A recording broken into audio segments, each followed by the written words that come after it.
Kim lan bu?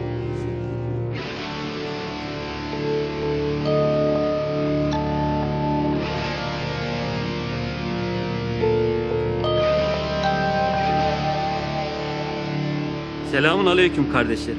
Kimsin lan sen? Selam vermek sünnet, almaksa farzdır muhteremler. Ne diyor lan bu? Ne diyorsun sen ya? Şunu diyorum. Size bir sorum var. Ne soracaksın? Adres mi soracaksın? Maskeli soytarı. Ben Sokrat'ı arıyorum. Bizim patronun soruyor lan bu. Ne yapacaksın? Yanına mı çalışacaksın? Aslında Sokrat'ı değil de onun yanındaki küçük kız çocuğunu arıyorum. Adı Şeyma. Bizim patronun torununu mu soruyor lan bu? Kimsin lan sen? Hatırladım bunu ben. Akıncı bu.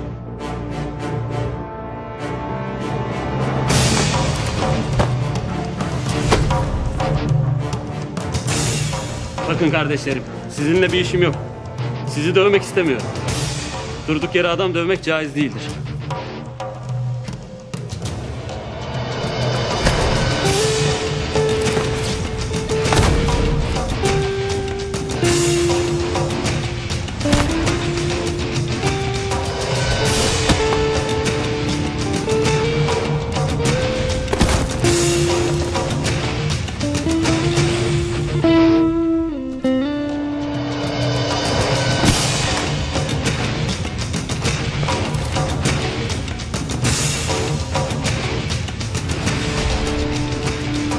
Ama kendini savunmak hem caizdir hem de gereklidir.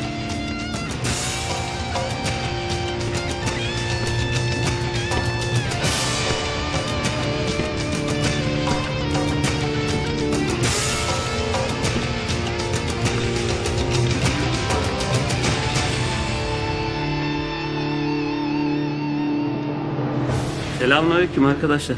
Bu işlere uğraşmak büyük günahtır. İnsanları zehirleyen malları almak da, satmak da haramdır. Allah herkese helal rızık kapısı açmıştır. Niye bu işlerle uğraşıyorsunuz?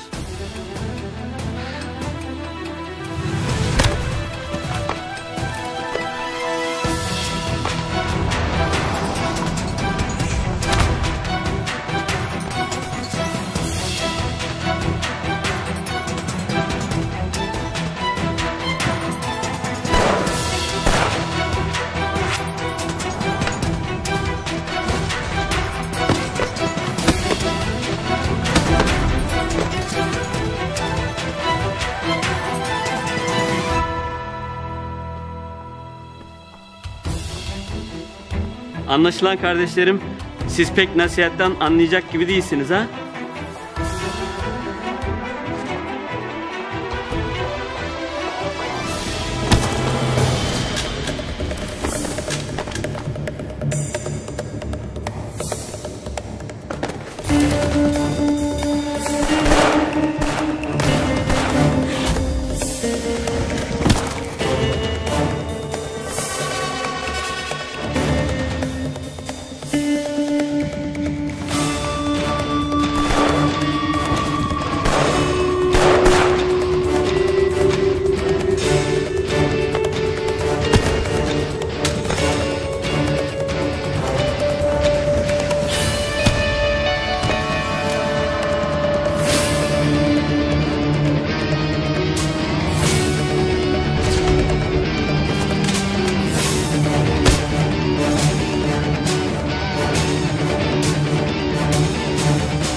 Sevgili kardeşlerim, Allah çokça tövbeleri kabul edendir.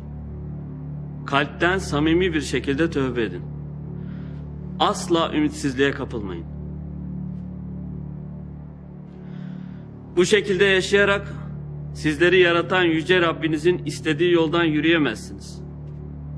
Öncelikle tövbe edip bu işleri de bırakacaksınız. Sonra helal rızık kazanıp Allah'ın nasip ettiği bir kadınla hayırlısıyla evlenip vatana millete hayırlı evlatlar yetiştireceksiniz. Bizden olmaz, kötü adamlarız, mafyayız, günaha batmışız gibi düşünmeyin. Allahu Teala'nın rahmeti sizlerin günahlarından daha geniştir. Siz iyi niyetinizle ona yönelin, o kalplerinizi imanın nuruyla yeşertip sizleri doğru yola iletecektir. Allah Teala engin merhamet sahibidir. Bizim çok günahımız var. Allah bizi neden affetsin? Biz cehennemliyiz Akıncı hocam.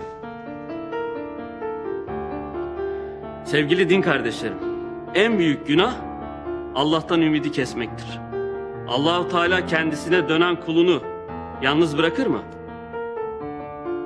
Sizler Allah-u Teala'ya bir adım atın, o sizlere 100 adım atar.